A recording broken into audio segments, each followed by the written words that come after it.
Samantala, Lgu Dagupan, binalaan ang mga taong nais magdulot ng kaguluhan sa syudad. Para po sa detalye, alamin natin sa report ni Idol Rona Raka. 104.7 IFM Report!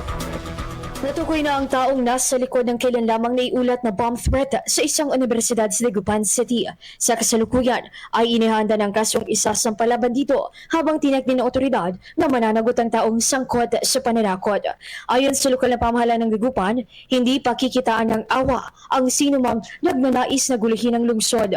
Nauna nang inihayag ng Dagupan City Police Station sa pamamagitan ni Officer in Charge, Police Lieutenant Colonel Lawrence Calub na hindi pinalalagpas ang ganitong insidente, lalo na at nagdulot ito ng takot, pangamba at abala sa publiko. Samantala, muling pinalalahanan ng mga individual na may planong masangkot sa bomb joking na huwag nang ituloy upang maiwasan ang kaparasahang kakaharapin.